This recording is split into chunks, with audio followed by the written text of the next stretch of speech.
It is go time. 49ers are going to have as close to full strength as you can hope with their offense for the first time since the first drive of week 1, where they went 95 yards against the vaunted Seattle defense. But Brock Purdy, Brock Purdy, Ricky Pearsall, both officially back.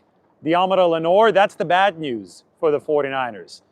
Questionable, was not able to practice today for San Francisco. Calf tightness came up on Thursday for the 49ers starting cornerback, their A-list pillar. They paid him last year $88 million in total value on the contract. The last A-list pillar remaining healthy in this season, or at least remaining healthy enough to practice this week, this season. And now Demo is also hurt. He's going to undergo an MRI. Kyle Shanahan said that it was just some calf tightness. He's not ruled out yet for Sunday, so there's still some hope from the 49ers that this is just a minor situation, but at the very least, they are going to play this safe. If Lenoir cannot play for San Francisco on Sunday in Arizona, it's going to be Darrell Luter Jr., who's already taken 122 defensive snaps and actually been solid this year, especially in run support. Darrell Luter Jr. has been very physical near the line of scrimmage. And if there's a game where you can afford to miss Demo, it's against the receiving core like the Cardinals were completely decimated. Marvin Harrison Jr. just had an appendectomy. Zay Jones just tore his Achilles. They're not going to have those two important pieces. They're down to Greg Dortch and Michael Wilson, the Stanford product. So it might be those two receivers against Renardo Green and Darrell Luter Jr. for the 49ers. But let's have a fun show. We can talk more about that. Let's take a look at downtown San Francisco. I think the camera might be inverted here, right? Sometimes it's inverted when I do these little YouTube lives and flip things around, but it's still a cool rooftop view. You know, we can even do this one right. We can flip this around. You can see downtown San Francisco the correct way, so you're not tripped out by the Transamerica Pyramid being on the wrong side of the frame. There you go. There's San Francisco. The game is not going to be played here in the Bay Area. The game is going to be played in Arizona, so we're going to be flying out to Phoenix tomorrow.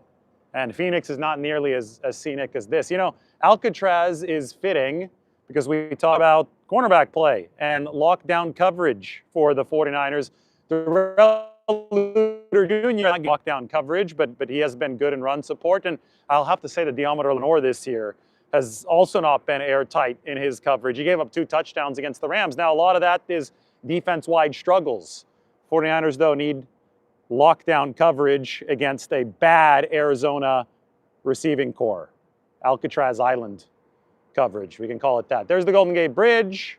There's Aquatic Park. I just got done with a swim down there. Went to the boys' deli today, said what's up to my guy Carlos, who's going to be headed to the Panthers game on Monday Night Football. The 49ers, over the course of they are playing bad offenses.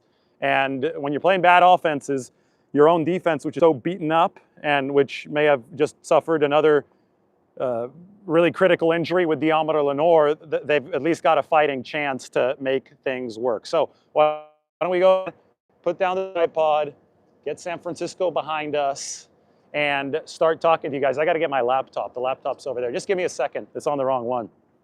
Well, we'll walk over here. The mic is a good thing because I could be walking around every which way and you guys can still hear me.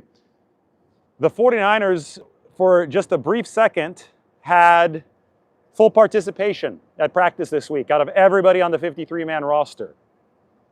But we can't have nice things, not with the 2025 49ers at least. Many 49ers teams also this injured, and that lasted such a brief period of time. Lenoir was just running a drill at practice, and that's when he felt the tightness in his calf.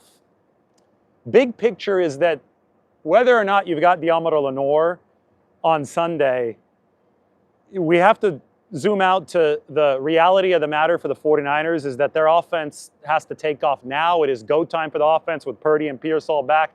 The offense is going to have to be the driver of this train. They scored 4 touchdowns with a backup quarterback and no Ricky Pearsall against the Rams, who were the #1 defense entering the game on Sunday. And I think that more big-time production from the 49ers offense is not only expected, but necessary for San Francisco moving forward if this team wants to get to where I think it could get to. I think this team can make the playoffs. I think this team can entertain us in January. I don't predict anyone really to win a Super Bowl at any time because it's so hard to do and you have to have so many things go right for you in January. But if you can make it into the tournament, then you've got a chance. You've got a chance for the ball to roll your way. You've got a chance for the offense to go crazy 30 plus multiple times, and even a bad defense can work with that. Is it likely? Of course not. You'd rather have the healthy and the balanced team. But I'm a practical guy. I deal in reality. And I see that the 49ers are now down their 3 top A-list pillars. There are only 3 A-list pillars on defense in Nick Bosa, Fred Warner, and Deommodore Lenoir. So I say that the offense is going to have to lead this football team moving forward. And the offense is going to have that first opportunity to do so on Sunday, since they have not had Brock Purdy, Ricky Pearsall, George Kittle, and Christian McCaffrey all on the field simultaneously since the first drive of this entire regular season. I'm not kidding about that. There was only one drive where all those guys were on the field simultaneously healthy. It was week 1 at Seattle against a vaunted Seattle Seahawks defense, and the 49ers went down the field 95 yards, touchdown, Purdy to Kittle. McCaffrey had some plays on that drive. Ricky Pearsall had a big 3rd down conversion on that drive. It was a blueprint, and it was an execution of the blueprint that the 49ers are going for this year offensively that I think that they can absolutely now replicate given the fact that these guys are back. Of course, you need the injury bug to stay away on offense. I feel that some might feel that that's too much to ask given the 49ers history this year, but all you can do is keep on fighting with whatever is on the table. All right, I'm going to answer some questions. Mike, how's it going over there? I've got the laptop over here. Mike, I can answer whatever I need to. I see that people are filing in. It is Friday afternoon. It's a beautiful Friday afternoon. You see Coit Tower over there? Transamerica Pyramid, Coit Tower. My laptop's over here. I'm moving over to my laptop just to see because there's such a glare in the sun, so I could see if there are any questions. Mike, can you copy and paste any questions that we might have? We'll go from there. Darrell Luter Jr. played against Atlanta and he played against Jacksonville this year, at least as far as full-time reps for San Francisco. And in those games, as I said, I was impressed with the run support from Darrell Luter Jr. That's something that the 49ers are going to have to be extra diligent with playing on Sunday because the Rams ran all over them and they ran against them on all levels. I don't think that the cornerback tackling was good for the 49ers. I don't think that the linebacker fits were good. I don't think that defensive line play against the run was good without Michael Williams. They dropped in one game from number 6 to number 12 in run defense. Like, for that to happen this late in the season, in the second half of the season, it takes a really, really bad performance, and it was really bad against the Rams. It was so bad that Kyle Shanahan even said, I think it might have even been John Lynch, both of them alluded to it, 49ers did not earn the right to rush the passer against the Rams. That means that you've got to stop the run first. So regardless of who you have in coverage back there, if you are not stopping the run, you're not going to be able to have those defensive linemen pin their ears back, and this defense is not going to have a chance to turn it around and at least stabilize for the 49ers this year. I'm not talking about a top 10 defense. I'm not talking about a top 12, top 15 defense. I think if they could have this defense at number 20 to number 24, just don't have it bottom barrel. They've been bottom barrel here for a few weeks now, especially last week. 20 to 24 defense for the 49ers this season would equate to a chance for the offense to blow the doors down and win a lot of football games, especially the next 4 that could push the 49ers to 10-4. It is not ridiculous to think that the 49ers can win 4 straight games in which they'll be favored. If there was an upset that they needed to notch in there, then it would be a lot more of a stretch to say so. But the 49ers will be favored over the course of the next 4, and that sets up the final 3. You've got to win these 4, though, to properly set up the final 3. All right, we've got some good questions. Let's take a look at them. Let's take a look at City right now. We're going to flip this around.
Oh, sorry.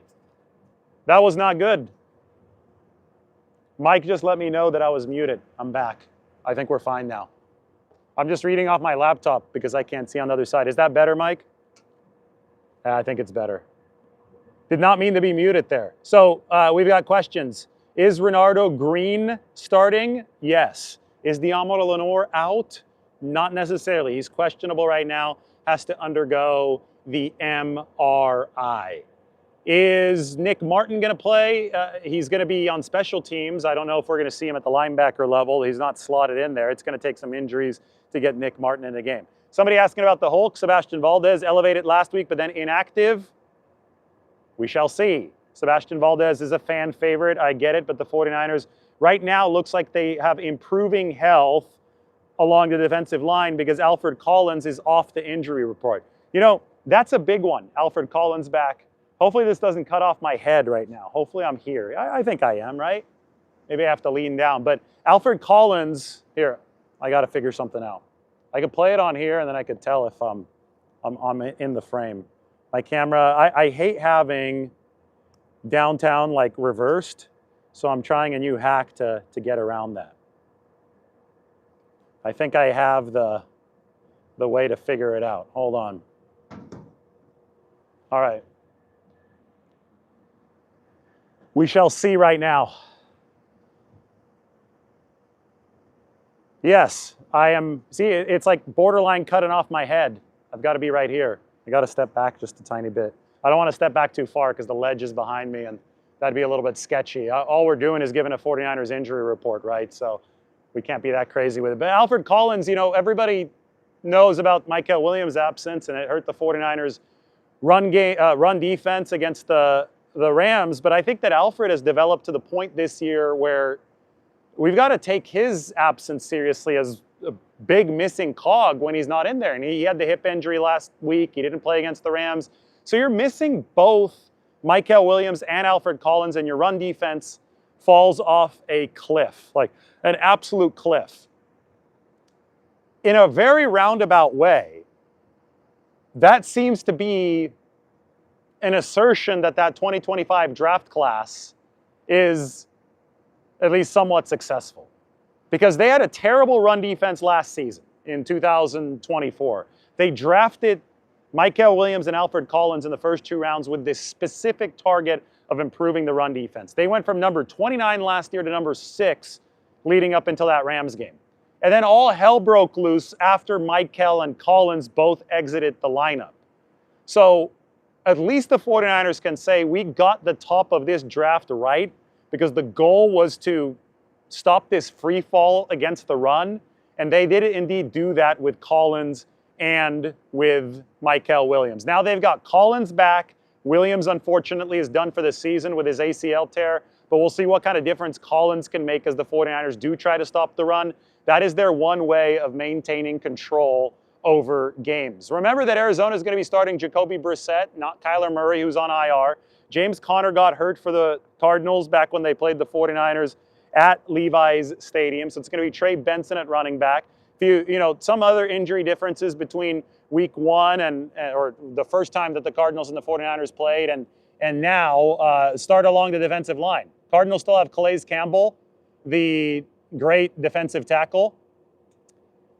But they also have a rookie to complement him now, Walter Nolan out of Ole Miss, the former teammate of Jordan Watkins, who went to Ole Miss as well. The 49ers were very interested in Walter Nolan.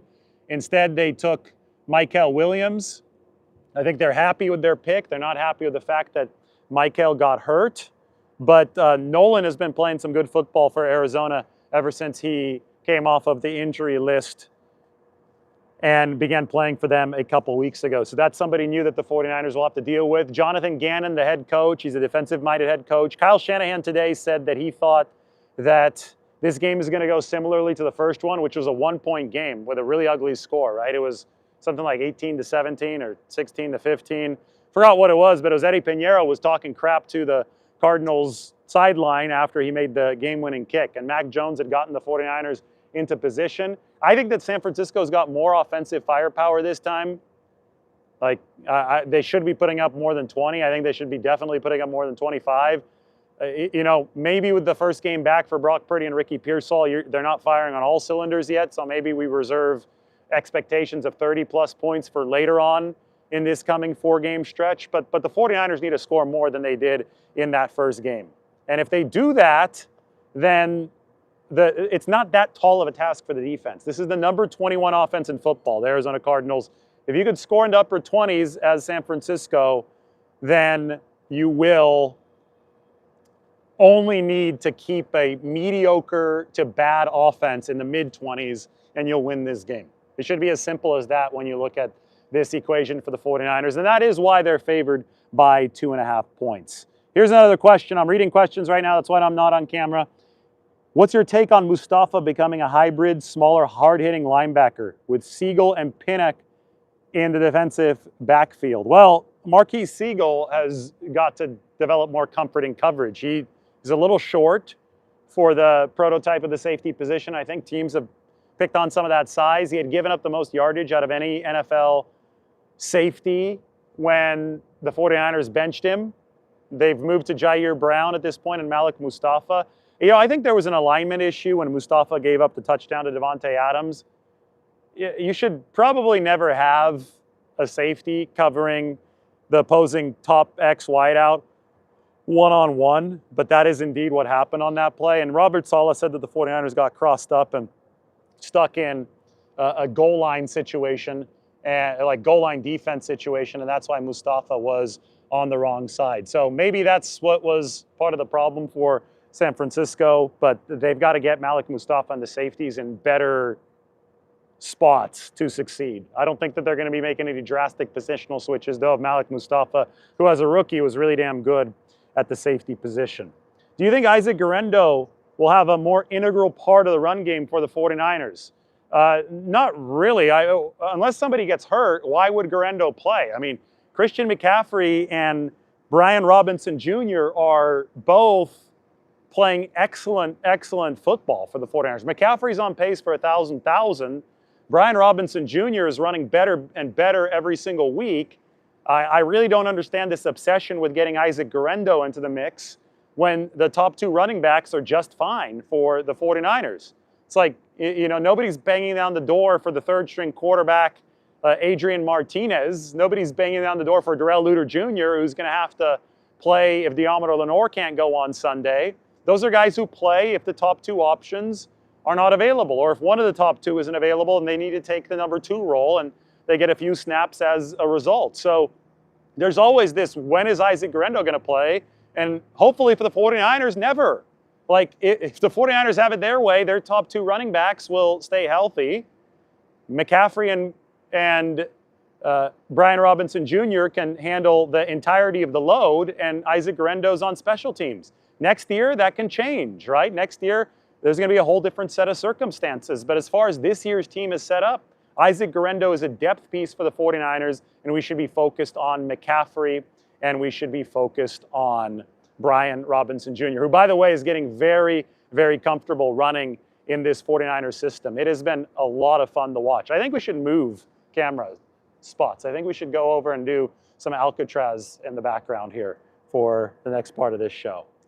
I'm not going to carry my laptop at the same time, but what I'm going to do is I'm going to grab this, and we're going to walk this way, because there's another spot that I could put the tripod on here. Like, we can get the Golden Gate Bridge. Like, what do you guys vote for? Golden Gate Bridge or Alcatraz? First choice is right there. I know it's a little shaky, but now we're firm on the tripod. I just got to zoom.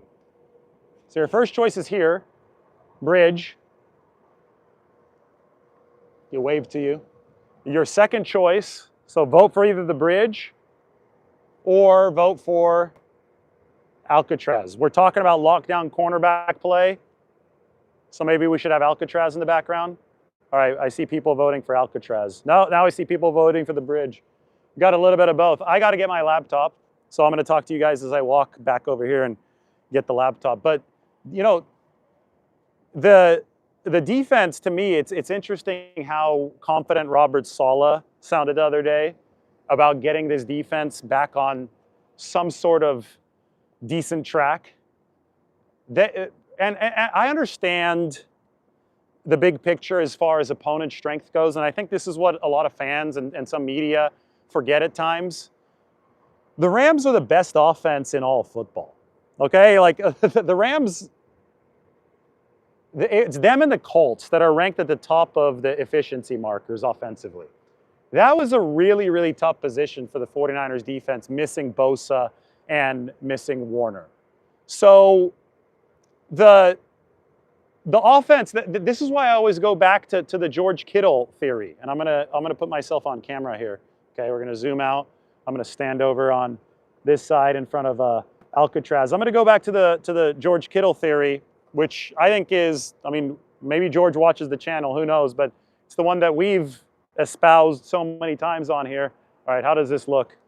I don't want to block Alcatraz, but I think that there's a little bit of a delay. And if I step back, then you guys are gonna get really, really uncomfortable. You know what I'm gonna do? I'm just gonna go up here. We're gonna get really close to the camera, because that way you could probably see Alcatraz behind me. No, I'm gonna have to move for that to happen. It's tough. Be right here. Yeah, there we go. I'll just be off to the side a little bit. I'll lean down over here and we could talk.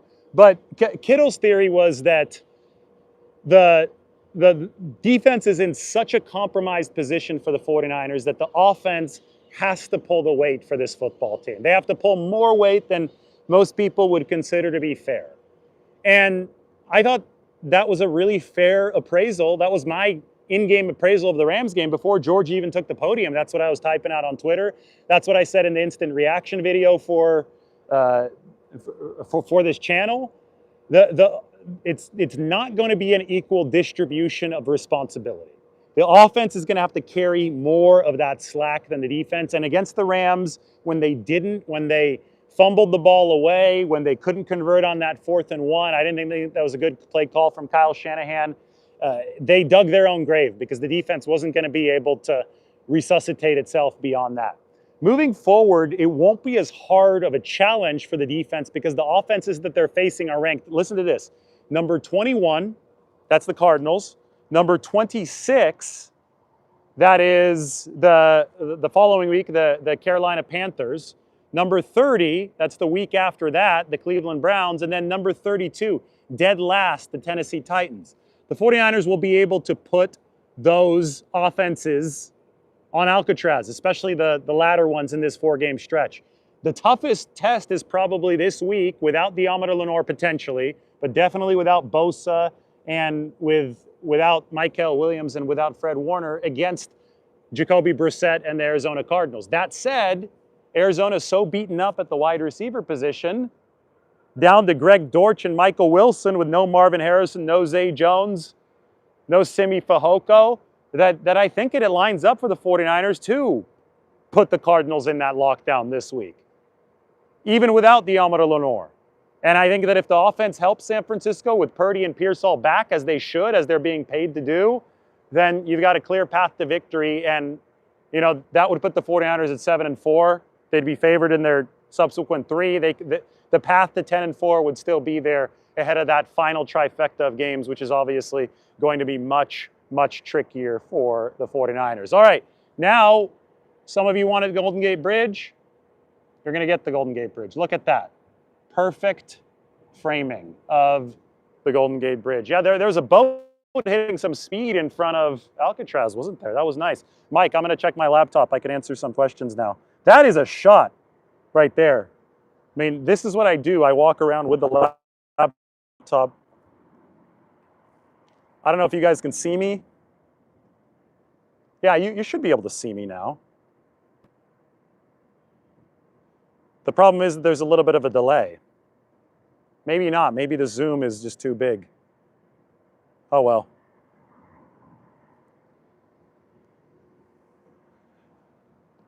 I think the Golden Gate Bridge is nicer to look at anyway. Yeah, not in the shot, Eric Gomes. It's because I'm too zoomed in, and I think if I were to be in the shot, I'd be leaning over that railing, and I don't think that leaning over that railing is particularly safe. I think the 49ers have already suffered enough injuries this year. I don't think that they want their leading YouTube reporter to fall off a ledge. So I think that we're going to play that safe. I think we're going to keep me on inside the bubble wrap for the time being, and we could keep the shot on the Golden Gate Bridge. No injuries for Margot's sake, yeah. I think that's another important thing to consider as well. I've got a question. What's better, the 49ers O-line or D-line? Well, right now the O-line is better because the O-line is healthy. The defensive line has got a lot of injuries, including probably its two keyest pieces, right? I would say Mike Kell and Nick Bosa, because Mike Kell's ability to stop the run is so prolific. I mean, Bryce Huff is a really good player, though.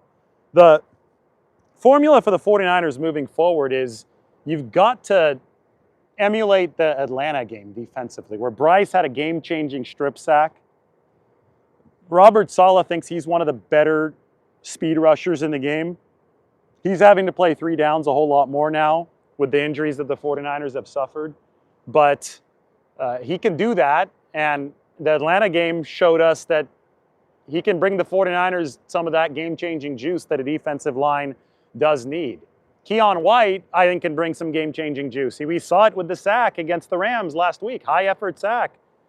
We see him beat right tackle, then we see the right guard come over and help. The right guard shoved Keon White into the ground, and then after that happened, Keon got up, and it was a pure hustle, pure effort sack for Keon White to corral Matthew Stafford. You get one of those a game from Keon White, and that trade is one of the bigger bargains the 49ers have ever signed up for. So all you need right now, if you're the 49ers, are productive bodies up front that are good when it comes to technique and effort against the run, so you have some opportunities to rush the passer against offenses that aren't all that great. And I understand that it's a lot harder without Bosa, without Michael Williams in there, and with a back seven that hasn't been forcing quarterbacks to hitch nearly enough. The problem, I think, was bigger along the back seven against the Rams last week. I understand those are all challenges, but the best way around that challenge if you're the 49ers is to keep the defense on the sideline. You know, the defense, Robert Saleh has got plenty of tricks up his sleeve. The problem is that he's used most of them at this point because the 49ers have been so injured. We're going to go one more camera flipped. I know I did Alcatraz a little bit earlier. We could do it again very, very briefly, but we're going one more rotation now. Downtown San Francisco. How about that? We got to zoom out a little bit so we can get the pyramid in there. Yeah, that's a good shot. You can see the Salesforce Tower, and from this angle, the pyramid is just about the same height as the Salesforce Tower, which is the one on the right. Salesforce. That's the tallest building in San Francisco. But you know, Saleh, with all the smoke and mirrors that he's already used, he blitzed more than he ever has against the Rams. It's obvious that he doesn't have all that more in the tank as far as trickery goes. But I do think that some of his creativity can still shine if he doesn't have to use it too much, if that makes sense. If the defense can be on the sideline and then they're only counted on to make 2 or 3 leverage stop plays a game, I think that they can succeed in 1 or 2 of those per game if Robert Saleh hasn't had to burn through his bullets in too many other opportunities. You know, what happened when they couldn't control the ball early on against the Rams is the blitzes that Robert Saleh was throwing became less and less effective as the game went on because Stafford had already seen everything.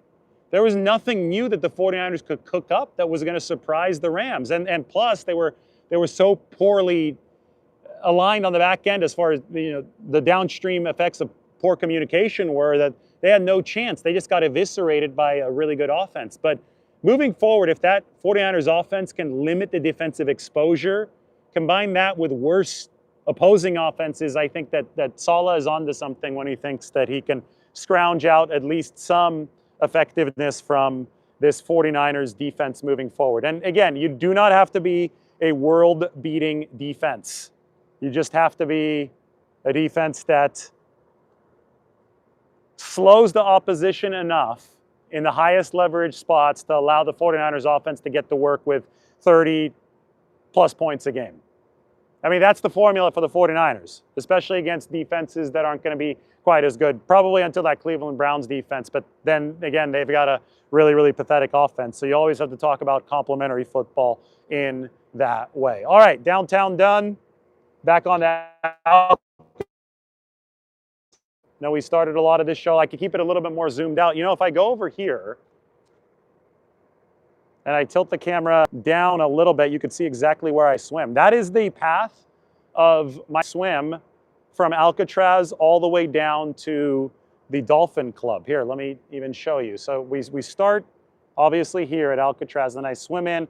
You guys see this opening? I go in through that opening, and then the Dolphin Club is that building right there. So the swim is what, about 1.5 miles, maybe 2 miles, all the way to Dolphin Club. I think that that's a really neat picture there of the trajectory of move. All right, I'm ready for some more questions.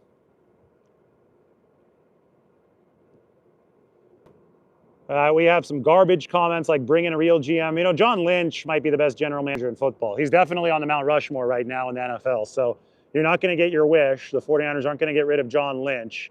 He's done an amazing job building what's in a very, very good team over the course of these years. So all the talk about removing John Lynch and Kyle Shanahan is absolute garbage from people who just don't know the sport. That's all I'll have to say about that. I do not wear a wetsuit, no. So whenever I'm in this water, whenever I'm swimming around Alcatraz or the bay, it is no wetsuit time. Maximizing the health benefits. Do you guys see behind Alcatraz? That's called Angel Island. Angel Island is 1,000 feet tall, so it's about the same height as the tallest skyscrapers in downtown San Francisco, which you can see right here. So the tallest building there is 1,050 or 1,060 feet or 1,070 feet. That's the Salesforce Tower. If you pan over this way, that is Angel Island, and it's also about 1,000 feet above sea level. So you can take a boat out there, you could hike up, and you can get really, really good views of the entire Bay Area, and especially San Francisco, the Golden Gate Bridge. Good stuff. It is the most beautiful city in the world. Great spot to talk about the 49ers. It's go time, baby. Tim Ryan said that today on the radio. They've got Purdy back. They've got Pearsall back. It's time for this offense to show what it truly can do because they're finally healthy. And that's what I have to leave you with, is that this 49ers offense, back in week 1, when they were fully healthy against the Seattle Seahawks, I know minus Brandon Ayuk, but everybody else, we're going to consider that full health. Back when they had the opportunity to flex the muscles of Purdy, Pearsall, Kittle, and Christian McCaffrey simultaneously, over the one drive that they had those guys together, the 49ers marched 95 yards down the entire field and scored a touchdown against the defense that's considered one of the best in football. In fact, we should go through the plays. Look, let's tilt it over to North Beach. Let's look at live again, Mike. We might be done. No, we're going. I think we are. Mike, do you hear me? Mike will give me the thumbs up. My dad was calling me, and sometimes that interrupts the cell phone. So, okay, we're good. Awesome. So now let's just go through the plays that the 49ers had when they had Kittle, Purdy, Pearsall, and McCaffrey all on the field at the same time against the Seattle Seahawks. First, they stopped Seattle on the first drive, and there was a punt. First play, 1st and 10 from the San Francisco 5. Brock Purdy to Christian McCaffrey, 3-yard gain. Then Brock Purdy scrambled for 3 yards. So they're at their own 11-yard line. They faced the first 3rd down of the season.